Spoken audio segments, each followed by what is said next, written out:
What's up, my healthy friends? I'm glad that you've picked this episode to tune into, as it's going to be one hell of a conversation with today's guest, Anna Lembke.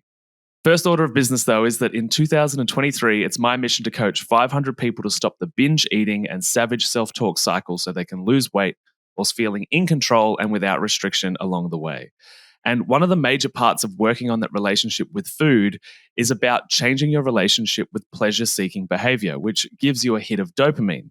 And conveniently on today's episode, we have the author of the incredible book called Dopamine Nation. I'd like you to meet the amazing Dr. Anna Lembke. She is a professor of psychiatry at Stanford University School of Medicine and chief of the Stanford Addiction Medicine Dual Diagnosis Clinic. She's the author of the more than 100 peer-reviewed publications, has testified before the US Parliament, and has served as an expert witness in federal and state opioid litigation. In 2016, she published the book Drug Dealer MD, How Doctors Were Duped, Patients Got Hooked, and Why It's Hard to Stop. She also appeared in the next Netflix doco called The Social Dilemma, which looks at the impact of social media on our lives, which, as you may have guessed, is mostly not great. And her latest book, Dopamine Nation, Finding Balance in the Age of Indulgence, was an instant New York Times and Los Angeles Times bestseller. And it's amazing. I have it right here with me, and I've read it a bunch of times, and I've listened to it on Audible as well. And whilst this list of amazingness and accolades could probably go on for another few minutes, I want to get right into this conversation with Anna. So welcome to the show. How are you? I'm great. Thank you for having me on the show, and thank you for that very lovely introduction. Oh, you're so very welcome. You're such an impressive human. And I've listened to so many of your podcasts on the Huberman Lab and with Tom Bilyeu and all of these amazing humans. And yeah, your work is incredible. And I think maybe a good place to start for listeners is, what exactly is dopamine? Great place to start. Dopamine is a chemical that we make in our brain. It is in the class of chemicals called neurotransmitters. Neurotransmitters are molecules that bridge the gap between neurons. Neurons are the long, spindly cells that act like electrical wires that make up the circuits in our brains. And neurons don't touch end to end. There's a little space between them. That space is called the synapse, and neurotransmitters allow for fine-tuning of those circuits. So dopamine has multiple important functions in the brain, but one of its most important functions is that it's essential for the experience of pleasure, reward, and motivation. It's also, more broadly, from a sort of evolutionary perspective, it's the neurotransmitter that tells us this is something that you need to pay attention to because it's fundamental for your survival, which is key because that means dopamine can be released not just in response to pleasurable stimuli, but also in response to anything that's novel or new or exciting or even potentially aversive stimuli that might be impactful for survival. Intoxicants release a whole lot of dopamine all at once in that dedicated part of the reward pathway. And our brain's attempts to compensate for that sudden influx of dopamine essentially leads to the disease of addiction, which is characterized by a particular type of compensatory brain mechanism. Right. Thank you. And so when we talk about these stimulants that we go towards, we're talking about anything that feels good, like food, porn, sex, drugs, the whole lot, anything that feels good, right? Yeah, I mean, pretty much anything that feels good or that gives us that kind of positive glow will be mediated to some extent by dopamine. What's key is how much dopamine is released, how fast it's released, and in what part of the brain it's released. And again, what's unique about things that tend to be addictive, kind of universally addictive, are things that release a lot more dopamine all at once in the reward circuitry than our brains were really evolved to handle. And that's where we get into trouble. Yeah, it's one of the conversations that pops up a lot, I guess, in this addiction space and pleasure-seeking behavior space, is that we never, seemingly so far, we've never developed a mechanism biologically for us to be able to easily get in the way of that dopamine pleasure-seeking behavior, which is why it's so easy to get addicted to video games and all of these types of things. Why do you think we didn't evolve to have that mechanism? Yeah, great question. And the answer is that human beings evolved in a world of scarcity and ever-present danger. where just to survive, we had to make sure that we were constantly seeking that next reward: food, clothing, shelter, finding a mate. And so the brain evolved a mechanism that made sure that whenever we found what little rewards we could find, they didn't last long, right? So pleasure is something that's fleeting. It's innately fleeting, and we are reflexively designed at our most primitive, reflexive brain level, the level of the lizard brain, to approach pleasure and avoid pain.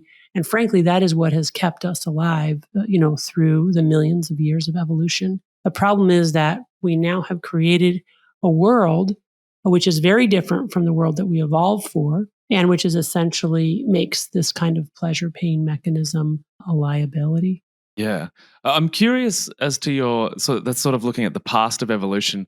I'm curious about your predictions for the future of evolution. Are we in a situation where, the Western world particularly is so attached, let's say, and addicted to so many things, whether it be our phones, social media, all the things that we mentioned before. Do you think that we're going to figure out how to adapt to this? Or do you think that all of the lines of addictive personalities and genomes are going to fall by the wayside, and the only people that are going to evolve and take us forward are people that have mastered stoicism? Yeah, right. Great question. So I'm generally an optimist when it comes to human beings. I think we're amazingly adaptable, and I think we're going to figure it out.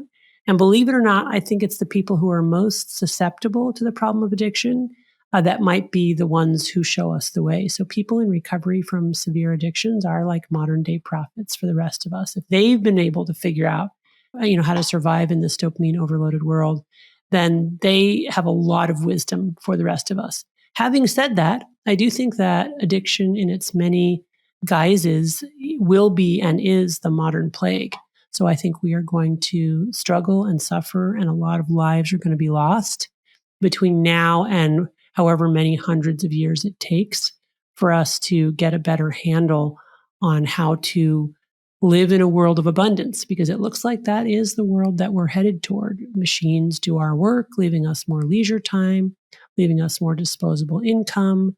Our food production system means that everybody has plenty to eat and then some.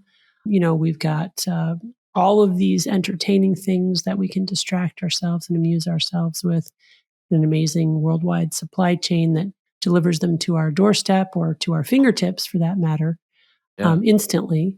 This is going to be this is a challenging situation because we are genuinely not evolved for this. But I think we're going to figure it out. It's going to take a while, though. I often joke that the next step for Amazon is to actually put the food in your mouth. Right. We're probably not too far from that. We're going to start licking our screens. Totally, totally. I'm curious with that future of figuring it out. Do you think that it can be done, or do you have hope that it can be done without the aid of pharmaceuticals? Do you think we can get to a state of natural management of this, or do you think it's going to be something that needs to always be supported by medication? Oh, I mean, it's already happening without the aid of pharmaceuticals, and it's called Alcoholics Anonymous, Narcotics Anonymous, and any other kind of intervention that has been shown to work. These are in a huge investment of time, energy, creativity, just mental cogitation, but it's happening all around us. Millions of people are in recovery from very severe addictions and have done it without. Having said that, I'm really grateful that there are medicines to help people, as well as, now we're seeing surgical interventions, right? We're seeing bypass surgeries, we're seeing new medications like Ozempic and Wegovy. So I'm not promoting these medicines or these interventions. What I'm saying is that wherever you look, humans are desperately looking for ways to adapt to a world of abundance, of overwhelming overabundance. So, I'm a pragmatist. If it works, great. Yeah, I'm probably pretty similar in that perspective. And I think it's interesting too in this modern world. And this is interestingly a conversation that I had with my own psychologist about the idea of psychic boundaries versus physical boundaries.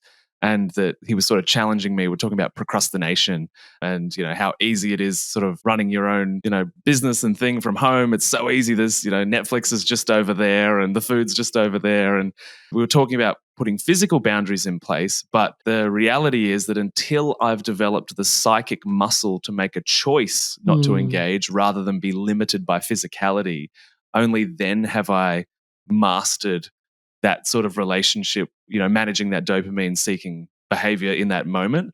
How does that differ for, say, I guess whatever we sort of classify as an ordinary person versus somebody that has a more addictive pleasure seeking behavior? Are those physical boundaries necessary as a precursor to developing the psychic boundaries, or is it better to start focusing one's attention on that psychic boundary? Okay, so really interesting question. I would start by saying that we are much, much more vulnerable to our environment than we realize. So often we like to locate psychiatric problems and maladaptive coping to an individual brain or a weakness in that brain or in that individual's resolve or however you want to characterize it. But the truth is, we're incredibly social, susceptible creatures, and we will do what people around us are doing and what our environment is set up for us to do. And we live in a capitalistic, consumeristic environment where we're essentially told if we're experiencing any discomfort, we should immediately consume something to make ourselves feel better. Almost impossible for most of us to manage our consumption in an environment like that without creating a micro environment or a world within a world where we create some kind of boundaries between ourselves and all of the products that are constantly inviting us. So I guess in that sense, I don't agree, with your counselor. But on the other hand, I think there's a different levels of recovery from compulsive overconsumption. And it's certainly true that people mature in their recovery. So, we often talk about early recovery, which usually constitutes somewhere between the first month and the first year of trying to abstain or moderate a substance or behavior. Those folks are in early recovery.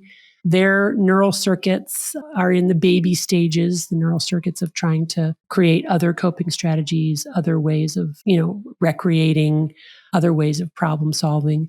And their original maladaptive addictive circuits are still quite robust. But over time, as we sort of leach those addiction circuits of oxygen by not engaging in those substances and behaviors and create new, healthier coping strategies, we eventually get to a point which we call more sustained recovery or the maintenance phase, where people have recaptured their ability to choose to use or not to use, even in a potentially stressful or challenging environment.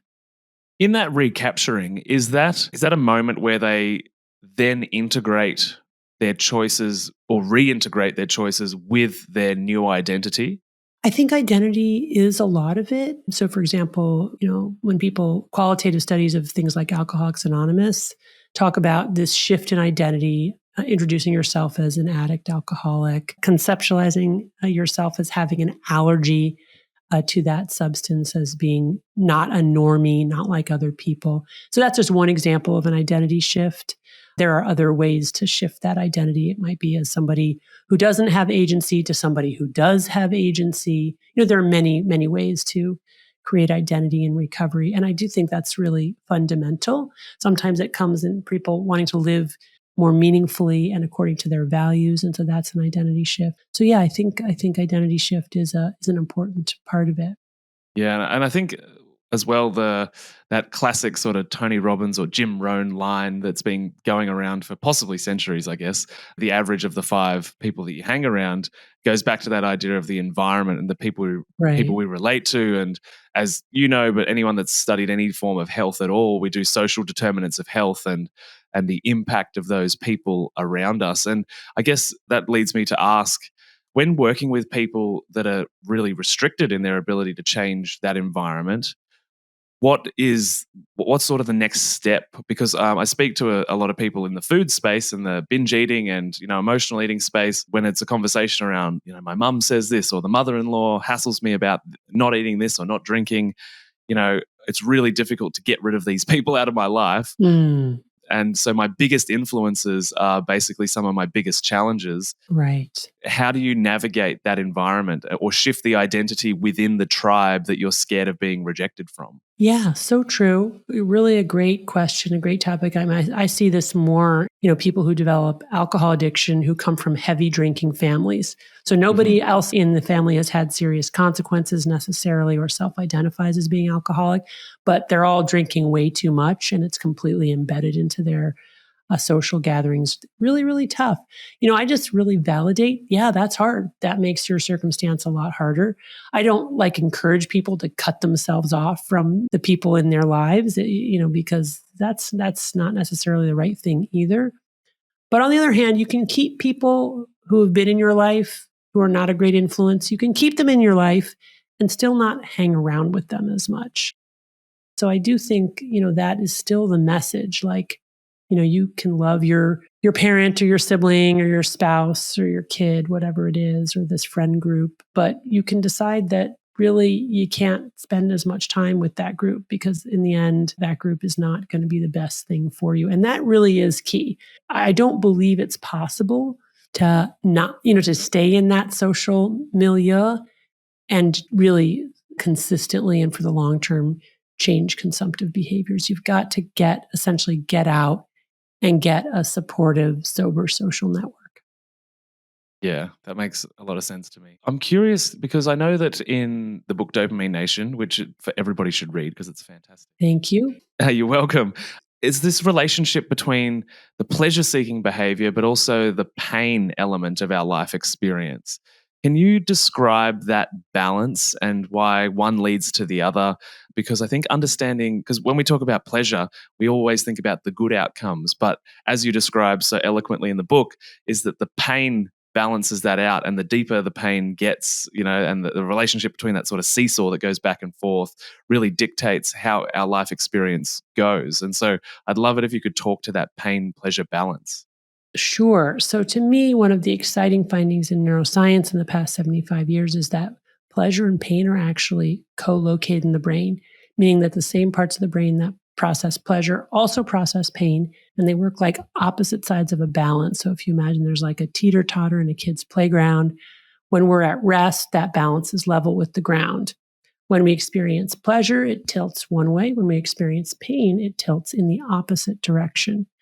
There are certain rules governing that balance. And the first and most important rule is that the balance wants to remain level, or what neuroscientists call homeostasis, so that with any deviation from neutrality, our brains are going to work very hard to level the balance. And they do that in a really unique way. And that is as follows. Imagine that I like chocolate. I eat a piece of chocolate that releases dopamine in my brain's reward pathway. My balance tilts to the side of pleasure. No sooner has that happened than my brain is going to adapt to that increased dopamine firing by downregulating dopamine transmission, not just to baseline, but actually below baseline, because we're always releasing dopamine at a baseline tonic level. That process is called neuroadaptation. And I like to imagine that as these little gremlins hopping on the pain side of the balance to bring it level again. But the gremlins like it on the balance. So they don't get off as soon as I'm level. They stay on until I've tilted an equal and opposite amount to the side of pain. That's the come down, the after effect, the hangover, the Blue Monday, the craving, which of course then has me reaching for that second piece of chocolate, even before I've necessarily finished the first one. Now, if I wait a moment and I don't have more chocolate, then, the gremlins get the message. They hop off the pain side of the balance and homeostasis is restored. But the temptation while the gremlins are still on the balance to eat another piece of chocolate is very, very strong because remember, rule number one, that balance wants to remain level and wants me to do the work to bring it level again. So that's the first rule of the balance. Now, the second rule of the balance, which explains what happens as we get addicted, is that with repeated exposure to that same or similar reinforcing substance, that initial deviation to pleasure gets weaker and shorter, but that after response gets stronger and longer. In other words, over time, with more exposure to my drug of choice, whatever it may be, the gremlins start to multiply. And pretty soon, if I'm ingesting chocolate over days to weeks to months to years, I end up with enough gremlins on the pain side of my balance to fill this whole room. And now they're camped out there, tents and barbecues in tow. When that happens, now I'm entering addicted brain, right? I've changed my hedonic, appetitive, or joy set point. Now I need more of that substance in more potent forms, not to feel good and get pleasure, but just to level the balance and feel normal. And when I'm not using, I'm walking around with a balance tilted to the side of pain, which means I'm experiencing the universal symptoms of withdrawal from any addictive substance, which are anxiety, irritability, insomnia, depression, and constant cravings for my drug of choice. Hence that narrowing of focus that leads me to obsessively always be thinking about when I'm going to get my next piece of chocolate. Yeah. Does this describe why we see in sort of more privileged, wealthy countries maybe a larger degree of the population experiencing anxiety and depression because we're putting, so many gremlins on the dopamine end, and so the come down is always going to be bigger and bigger every time that we get stuck in the cycle, or as our life progresses and we go back and forth between these behaviors. Yeah, I mean, it's a hypothesis, and it's sort of the big idea in Dopamine Nation that maybe the reason that we're seeing increasing rates of depression, anxiety, and decreasing happiness in rich countries all over the world, more so than in less rich countries, is precisely because overabundance itself is a stressor. And that by constantly stimulating our dopamine reward pathway with everything from that first hit of our phone and our caffeinated beverage in the morning to our Netflix binge at night and everything in between, what we're doing is we're essentially emitting a fire hose of dopamine in the reward circuitry such that our brains are reeling to try to compensate, and doing so by essentially downregulating dopamine transmission to this dopamine deficit state, which is very similar to clinical depression, anxiety, inattention, insomnia. And that maybe really it's less about social dislocation or multi-generational trauma or co-occurring mental illness. And maybe the reason that we're also unhappy is because we're working so hard to avoid being unhappy, and we're constantly titillating our brains. It's such an irony or a juxtaposition that, yeah, we get access to all of the good things that a wealthy empire provides its people, and it's making everybody sad. Right. It is such a paradox, right? That essentially the world that we've created conspires against us.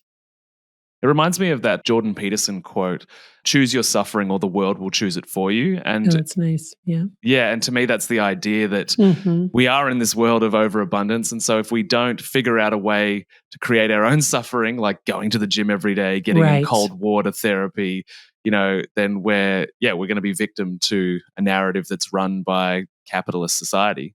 Right. And the cool thing is that the science suggests that that's not just a philosophical argument, because what we found out through the science of hormesis is that if we intentionally do things that are painful or noxious or aversive, we actually cause our body to upregulate feel good neurotransmitters like dopamine.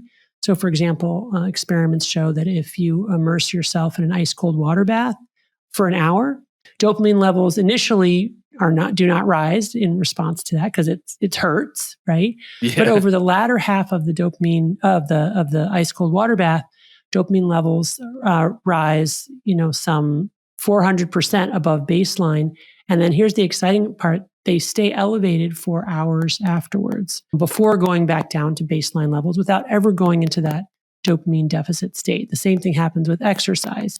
We see a huge increase in feel good neurotransmitters like norepinephrine, serotonin, dopamine with exercise in the latter half.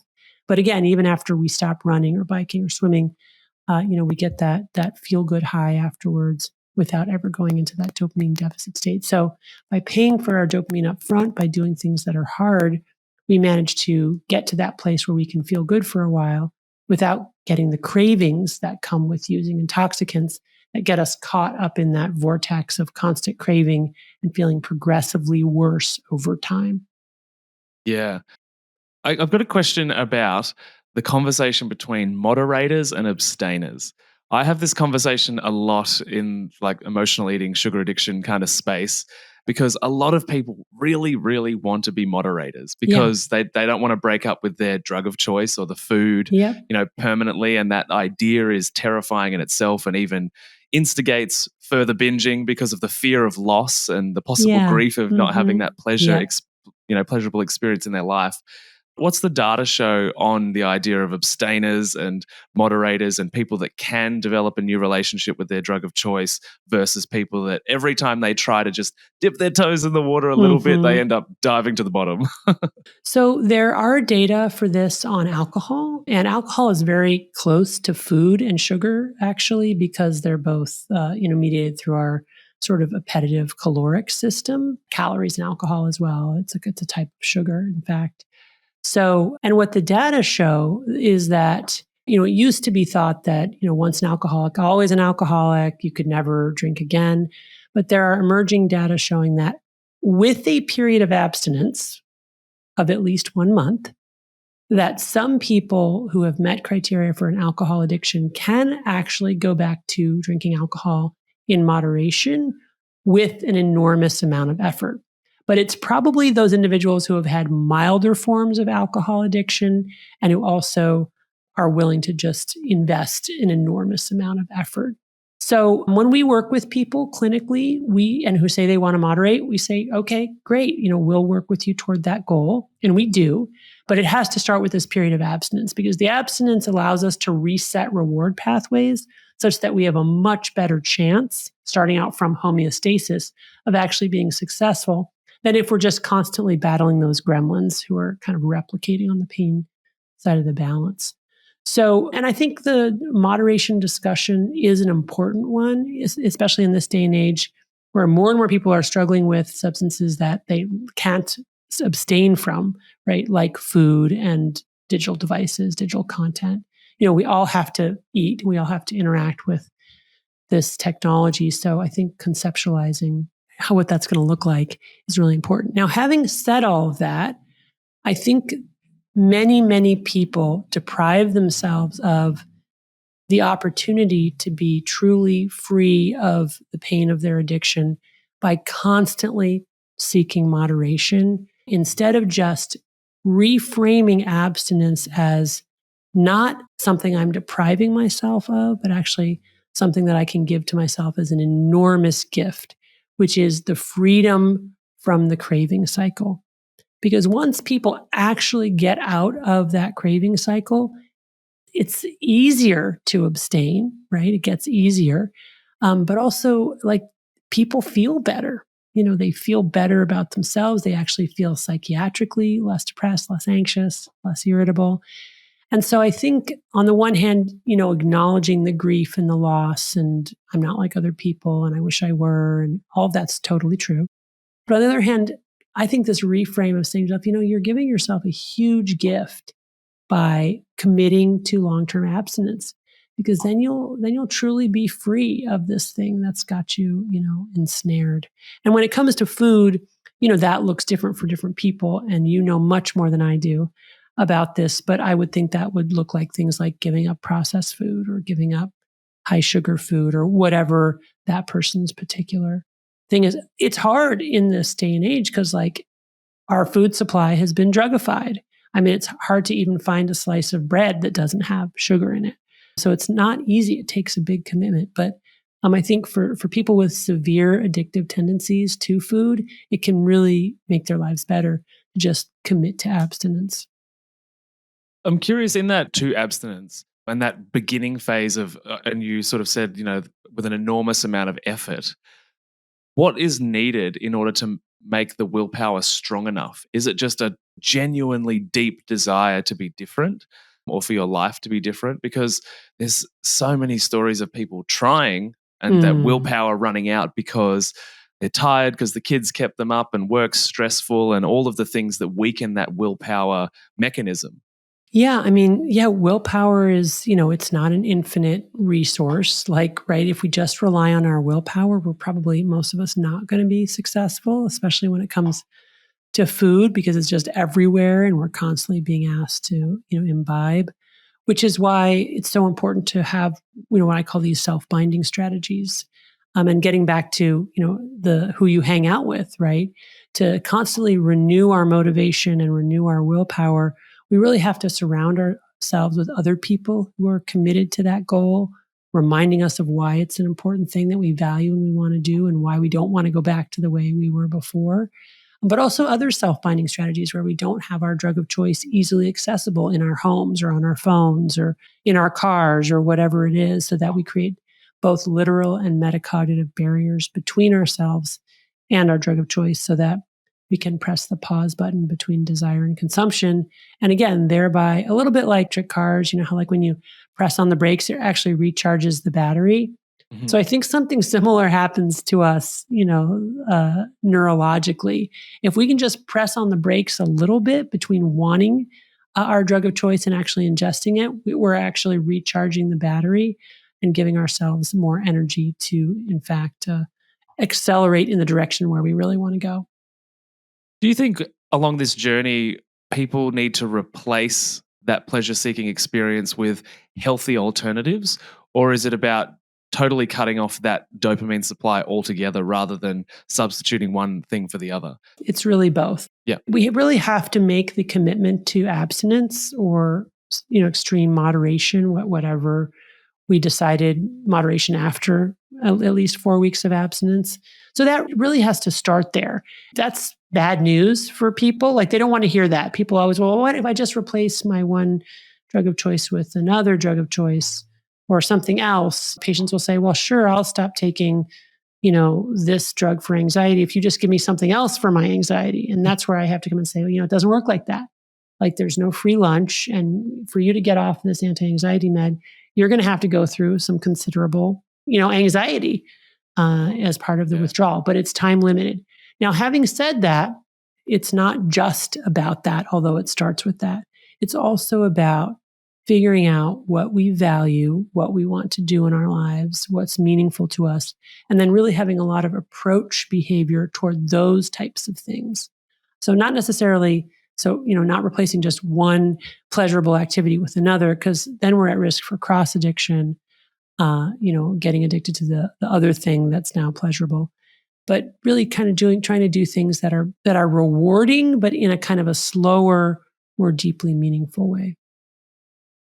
With that point that you made about coming off anxiety means you're going to have to experience the heaviness of actual anxiety. Yeah. Do you think in 2023 that we have, one, become adverse to experiencing negative emotion and hence the dopamine seeking behavior is get away from the uncomfortable thing? Is it that and or that we also, in this personal development sort of era that we're in, because everybody has access to social media where we can follow, the likes of Tony Robbins and all of these people that are inviting us to level up, that we have become, we're no longer literate in managing negative emotional experiences. And so because we can't language them, we haven't been taught to sit with them, that it's simply get away from it as fast as possible. And maybe in the past, we were a little more literate, or maybe we just gave a little less weight or power to those feelings? I think there's been a huge cultural sea change in which we now have many, many tropes that essentially tell us that we should run from pain, that we should be afraid of it, that pain begets future pain. In addition to being painful in the moment, that pain is dangerous, that pain is a sign of a mental illness or a physical illness, which is very, very different from even 100, 200 years ago. For example, in the mid-1800s, when general anesthesia was first invented, leading surgeons of the day actually declined to use it because they believed that it was good for patients to experience some degree of pain. This idea that pain during the operative procedure could actually boost the immune system, boost the cardiovascular response, etc. Also, as well as this millennia-old spiritual idea that suffering comes spiritual enlightenment.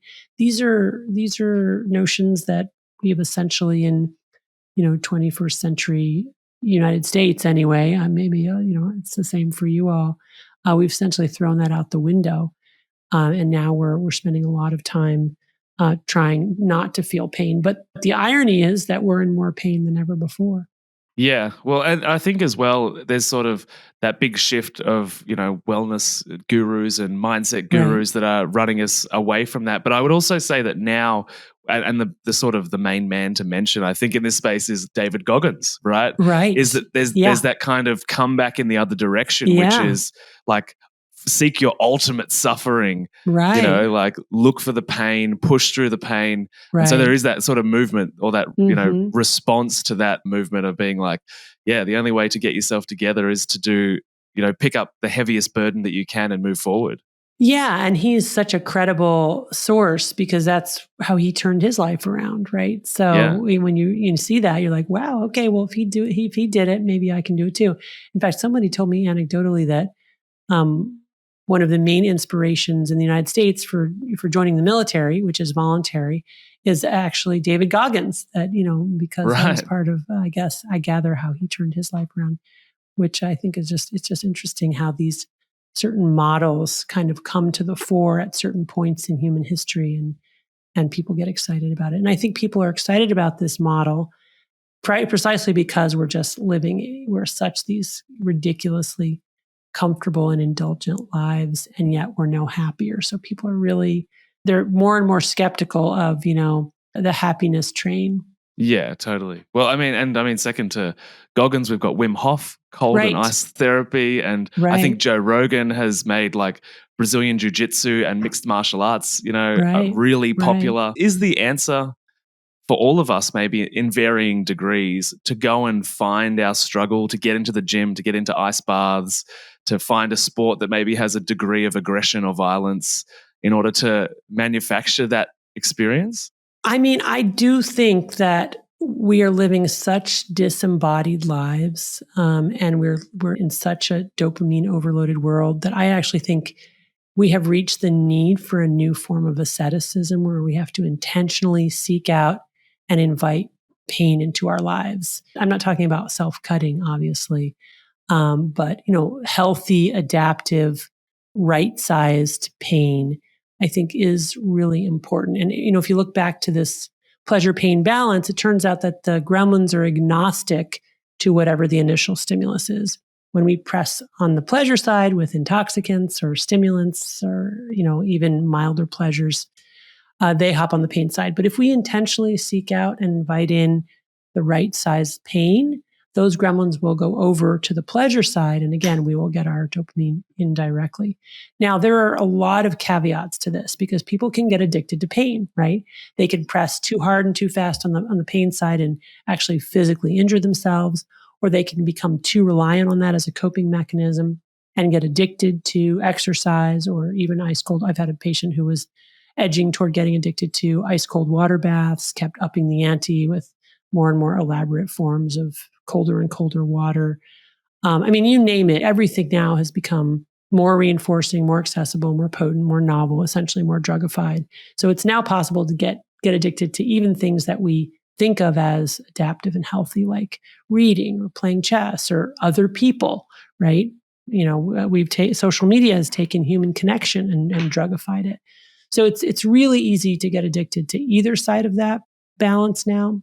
But even so, having said that, I think the majority of folks, living in wealthy nations today are struggling with overly sedentary lives, inactivity, and really disembodied experiences. So I do think we need to, with intention, physically challenging stuff as a place to start.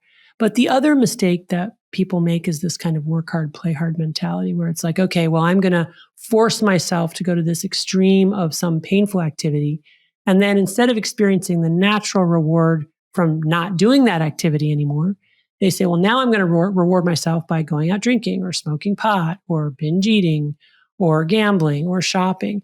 And then you get this kind of like incredible, seesaw back and forth, which is not healthy either and a huge stressor on our system because every time we have to do the work to restore homeostasis, that then kicks off our endogenous adrenaline or stress hormones.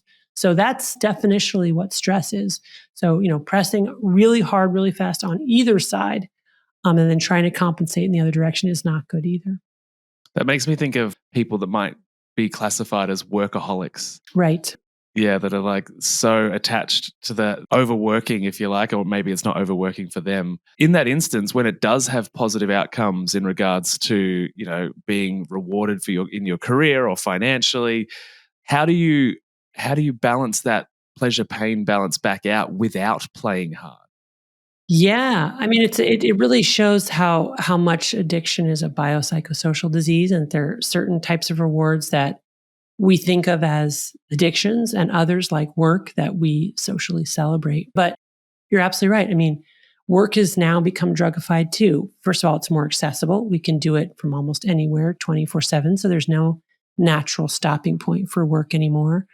Social media has meant that, fame and money and bonuses and stock options, all of that now has become part of the work landscape for a bunch of people, which means that work is more reinforcing.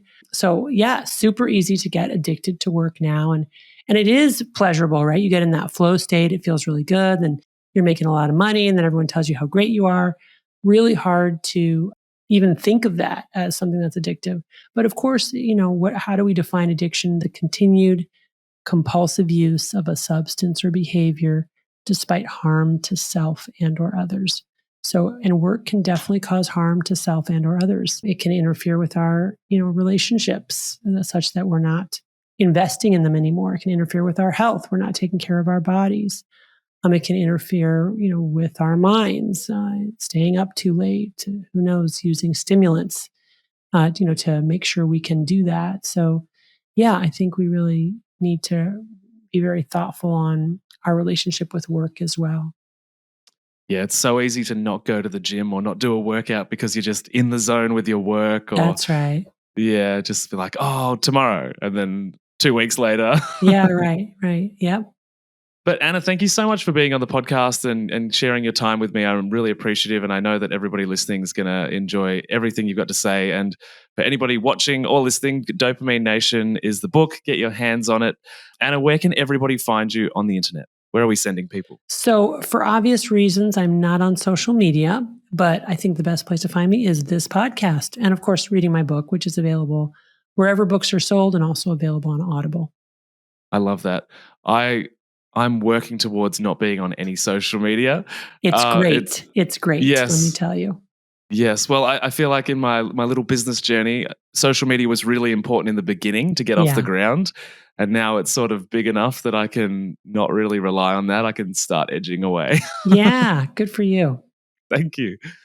And before we wrap up, what is one piece of health information that you wish more people listening knew about? I guess I just wish more people realize that, you know, life is hard and that's okay.